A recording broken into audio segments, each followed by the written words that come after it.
வணக்கம் அனைவருக்கும். நான் உங்கள் ஜோதிடர் செல்வம். நம்ம லாஸ்ட் வீடியோவில் ராகுவை வச்சு நம்ம லைஃப் பார்ட்னருடைய ஜாதகம் எந்த மாதிரியான ராசி லக்னம் வரும் அப்படிங்கிறத பார்த்தோம். அதில் மேஷத்திலிருந்து கடகம் வரைக்கும் நம்ம தெரிஞ்சுக்கிட்டோம். அதில் ஒரு நண்பர் கமெண்ட் பண்ணியிருந்தாங்க இல்லைங்களா, சார் இது ரெண்டு பேருக்குமே பொதுவுன்னு சொல்கிறீங்க, ஓகே, அது ஆண் ஜாதகத்துக்கும் பெண் ஜாதகத்துக்கும் எப்படி நம்ம பார்க்கறது அப்படின்னு கேட்டிருந்தாங்க. ஒரு நல்ல கேள்வி தான். எல்லாரும் என்ன நினச்சிக்கிறாங்கன்னா, இப்போ ராகு பகவானை பற்றி நம்ம சொல்கிறோம், சிம்ம ராசியில் இருக்கிறாரு அல்லது கும்பராசியில் இருக்கிறாருன்னா, லைஃப் பார்ட்னரோட ஜாதகத்துலேயும் கும்பராசியில் சிம்ம ராசியில் தான் இருப்பாங்களோ அப்படின்னு நினச்சிக்கிறாங்க. அது அப்படி கிடையாது. நம்ம என்ன சொல்கிறோம் அப்படின்னா, ராகு பகவான் நின்ன ராசி என்னவோ அதனுடைய அதிபதி, அவங்களுடைய நட்சத்திரங்கள், இந்த கொடுப்பினையிலேருந்து தான் நம்ம லைஃப் பார்ட்னருடைய ஜாதகத்தில் ஒரு கனெக்ஷன் இருக்கும்.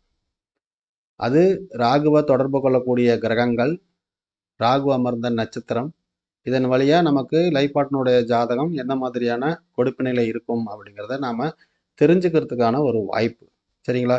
இது ஆண் ஜாதகத்தில் ஒரு ராசியில் ராகு இருக்கிறாங்கன்னா அதை பெண் ஜாதகத்தில் பார்க்கணும். பெண் ஜாதகத்தில் ஒரு ராகு இருப்பார் இல்லைங்களா, அதை ஆண் ஜாதகத்தில் பொருத்தி பார்க்கணும். சரிங்களா? ரெண்டு பேர் ஜாதகத்திலையும் ராகு பகவான் எந்த ராசியில் அமர்ந்திருக்கிறாங்களோ அது ரெண்டு ஜாதகங்களும் சரியாக பொருந்தி வந்துச்சு அப்படின்னா அதை நாம் இணைக்கலாம். அதை ஒரு உதாரணத்தோட சொல்லணும் அப்படின்னா, இப்போ ஒரு ராசி கட்டம் கொடுத்துருக்குறேன். நம்ம மேஷத்திலிருந்து கடகம் வரைக்கும் பார்த்தோம் இல்லைங்களா.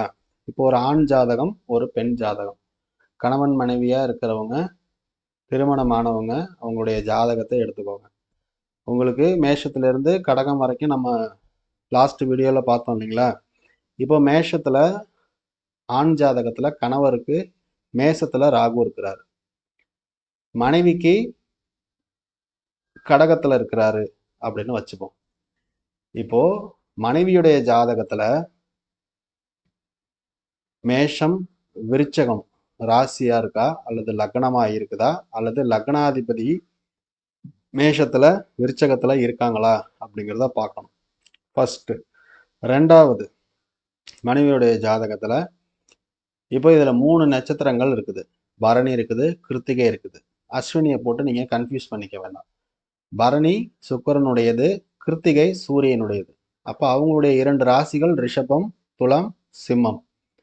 இதுல அவங்களுடைய ராசி லக்னங்கள் லக்னாதிபதி இருக்கிறாங்களா அல்லது அவங்களுடைய நட்சத்திரங்கள்ல ராசி லக்னம் அமைஞ்சிருக்குதா அப்படிங்கிறத மனைவியினுடைய ஜாதகத்துல பார்த்துக்கணும். இப்போ மனைவியுடைய ஜாதகத்துல கடகராசியில ராகு பகவான் இருக்கிறாரு அப்படின்னா அது சந்திரனுடைய வீடு. அப்ப சந்திரனுடைய வீடா இருக்கும் பொழுது கடகராசி கடக லக்னம் இருக்கலாம். லக்னாதிபதி கடகராசியில அமர்ந்திருக்கலாம். அதுல 3 நட்சத்திரங்கள் இருக்கு, பூசம், புனர்பூஷம், ஆயில்யம். இப்போ புனர்பூஷம் குருவினுடைய ராசிகள், தனுசு, மீனம். பூசம் அப்படிங்கிறது சனி பகவானுடைய ராசிகள், மகரம், கும்பம். ஆயில்யம் அப்படிங்கிறது புதனுடைய ராசிகள், மிதுனம், கன்னி. அப்ப இந்த 3 ராசி நட்சத்திரங்கள்ல ராகு பகவான் நிற்கிறாருன்னா இந்த 6 ராசிகள்ல தான் ராசியாகவோ லக்னமாகவோ லக்னாதிபதியாகவோ இருப்பாங்க. அப்படி இல்லைன்னா இந்த 3 கிரகங்களினுடைய நட்சத்திர சாரங்கள் இருக்கு இல்லைங்களா, அதுல போய் தான் ராசியோ லக்னமோ லக்னாதிபதியோ நிற்பார். நீங்க இந்த வீடியோவுக்கு கீழே கணவன் மனைவி அவங்களுடைய ஜாதக விவரங்களும் அவங்களுக்கு திருமணமான ஜாதக விவரமும், எந்த வருஷம் எந்த மாதம் எந்த நாள் திருமணம் ஆணுச்சு அப்படிங்கிறத கமெண்ட் பண்ணுங்க. அது நம்ம இன்னும் கொஞ்சம் துல்லியமாக ஆய்வு பண்ணுறதுக்கு நமக்கு அது பயன்படும். நீங்கள் வாட்ஸ்அப் மூலயமா எனக்கு அந்த டீட்டெயில்ஸை கொடுத்தாலும் நல்லது தான். மற்றவங்களுக்கு அது தெரிய வேணாம் அப்படின்னு நினச்சிங்கன்னா என்னுடைய வாட்ஸ்அப் நம்பருக்கு கீழே இருக்கிற என்னுடைய வாட்ஸ்அப் நம்பருக்கு நீங்கள் எனக்கு அனுப்பலாம். உங்களுடைய ஆய்வு ஜாதகங்கள் வேற எங்கேயும் கொடுக்கப்படாது. ரெண்டாவது, அது நம்மளுடைய ஆய்வுக்கு இனி வரக்கூடியவங்களுக்கு துல்லியமான ஒரு விஷயத்த கண்டுபிடிச்சி சொல்றதுக்கு இன்னும் கொஞ்சம் அது பயனுள்ளதாக அமையும். உங்கள் மூலியமா மற்றவங்க பயனடைகிறதுனால அந்த புண்ணியம் உங்களையும் சேரும். ரைட்டுங்களா?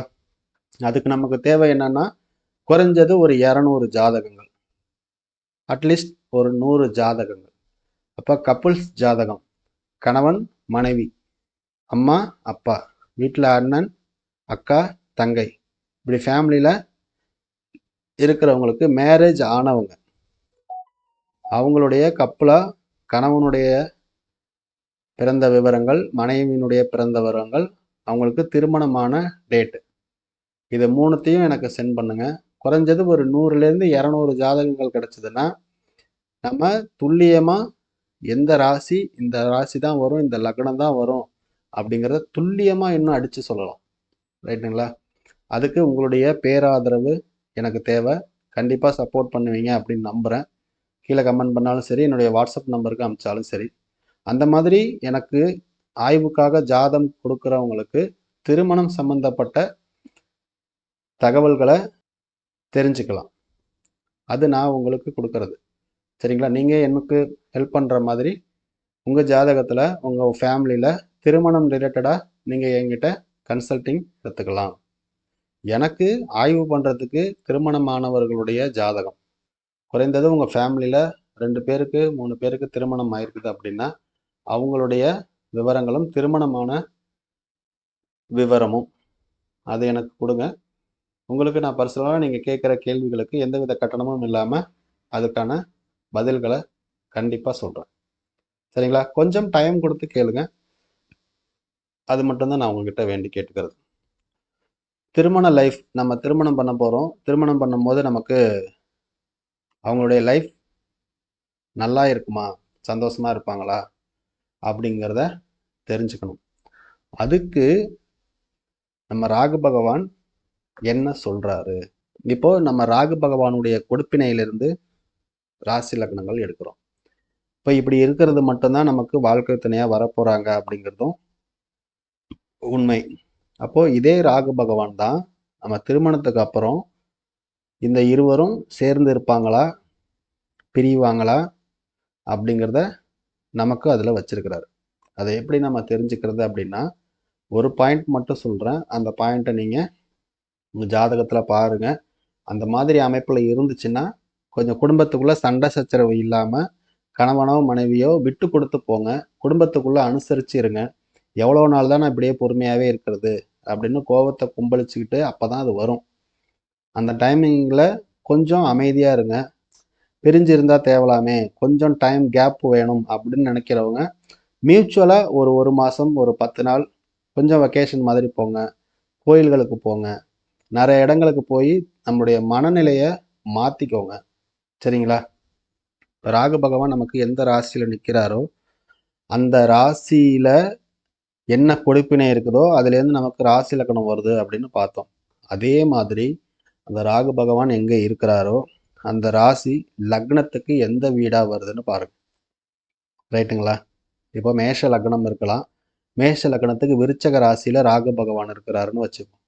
ரைட்டுங்களா? மேஷ ராசிக்கு விருச்சக ராசி 8வது ராசியாக வருது. ரெண்டுமே செவ்வாயினுடைய ராசி தான். கொடுப்பினையில் லக்னத்துக்கு 8ஆம் இடத்துல இருக்குது. இந்த 8ஆம் இடத்துல இருக்கிற ராகுவுக்கு 12ஆம் இடமா வருது லக்னத்துக்கு 7ஆம் இடம். சரிங்களா? அப்போது இந்த 7ஆம் அதிபதி சுக்கிரனுடைய தொடர்பு, அதுக்கு ராகு பகவான் அமர்ந்ததற்கு 2ஆம் இடம் இருக்கு இல்லைங்களா, அதில் மூலம் நட்சத்திரம் இருக்குது. உங்கள் லக்னத்துக்கு 7ஆம் அதிபதி சுக்கிரன், களத்திர காரகன் சுக்கிரன். இவங்க 2 பேரும் அஸ்வினி மகம் மூலம் நட்சத்திரங்களில் இருந்தாலோ, திருவாதிரை சுவாதி சதயம் இந்த நட்சத்திரங்களில் ராகு கேது இருந்தாலோ உங்கள் லக்னத்துக்கு 6, 8, 12 சம்பந்தப்பட்டு ராகு பகவான் இருக்கிறாரு. அப்படி இல்லைன்னா உங்கள் ஜாதகத்தில் லக்னத்துக்கு பாதகஸ்தானம் அப்படின்னு சொல்லக்கூடிய சரராசிக்கு 11ஆம் வீட்டு அதிபதி, ஸ்திர ராசிக்கு 9ஆம் வீட்டு அதிபதி, உபயராசிக்கு 7ஆம் வீட்டு அதிபதி, இவர்களுடைய நட்சத்திர சாரங்களில் போய் நின்னாலோ அதை நாம் கொஞ்சம் கவனமாக பார்க்கணும். கொஞ்சம் அந்த தசாபுத்தி காலங்கள் வரப்போ. இப்போது மேஷத்துக்கு 8ஆம் இடம் விருச்சகம். இப்போ செவ்வாய் இங்கே அனுச நட்சத்திரம் இருக்குது. யாருடைய நட்சத்திரம்? மேஷ லக்னத்துக்கு பாதகாதிபதியுடைய நட்சத்திரம். இப்போ அனுச நட்சத்திரத்தில் போய் ராகு பகவான் இருக்கிறாங்க அப்படின்னா சனி பகவானுடைய தசாபுத்தி காலங்களில் கவனமாக இருக்கணும். செவ்வாயினுடைய தசாபுத்தி காலங்களில் கவனமாக இருக்கும். அதில் குறிப்பாக செவ்வாயுடைய தசாப புத்தியோ நடக்குது, சனி பகவானுடைய தசாப புத்தியோ நடக்குது அப்படின்னா குறிப்பிட்ட ராகுவுடைய அந்தர காலங்கள், ராகுவனுடைய சூட்சம காலங்கள் ராகுவினுடைய பிராண காலங்கள். சரிங்களா? ஏன்னா ராகுவுக்கு அதிகபட்சம் ஒரு 30 நாள் கெடு தான். அந்த 30 நாளுக்குள்ள தான் நம்மளை போட்டு பாடாப்படுத்தி வைக்கும். அதுலேயும் குறிப்பாக தேய்பிறை வர நாட்கள், வளர்பிறை வர நாட்கள்னு வச்சுப்போம். சரிங்களா?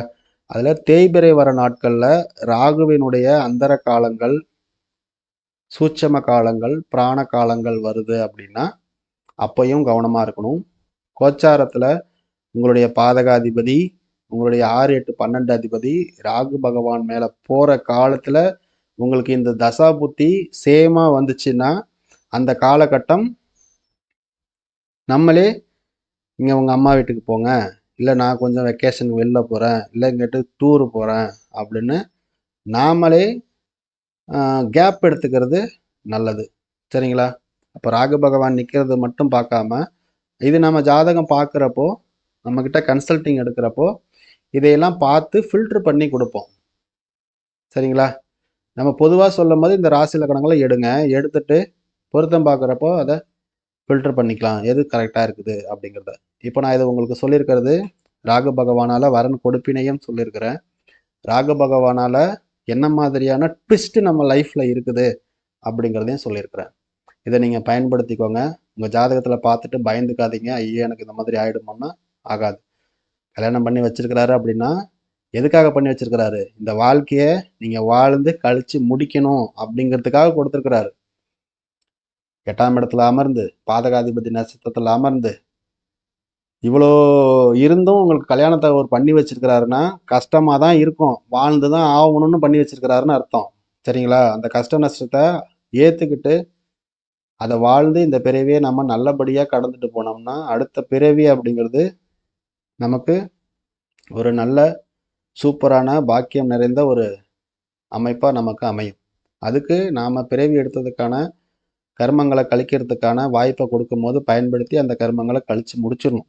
முடிச்சிட்டோம்னா அடுத்தடுத்த பிறவிகளில் பெருசாக நமக்கு டாஸ்க்கு இருக்காது. ரைட்டுங்களா?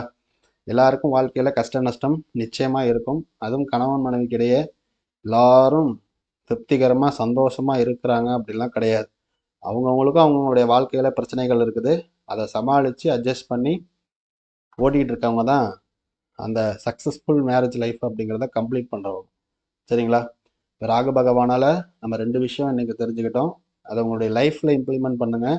அதை இம்ப்ளிமெண்ட் பண்ணுறதோட மட்டும் இல்லாமல் அதை பயன்படுத்தி உங்கள் வாழ்க்கையை நல்ல முறையில் செம்மையாக மாற்றி அமைச்சிக்கணும் அப்படிங்கிறத கேட்டுக்கிட்டு விடைபெறேன். நன்றி, வணக்கம். மீண்டும் ஒரு நல்ல தகவலோடு உங்களை சந்திக்கிறேன். நம்முடைய சேனல் பிடிச்சிருந்துச்சுன்னா லைக் பண்ணுங்கள், சப்ஸ்கிரைப் பண்ணுங்கள், சப்போர்ட் பண்ணுங்கள். உங்களை மாதிரி மற்றவங்களுக்கும் இந்த வீடியோவை ஷேர் பண்ணி விடுங்க, அவங்களும் இதை பார்த்து பயனடையட்டும்.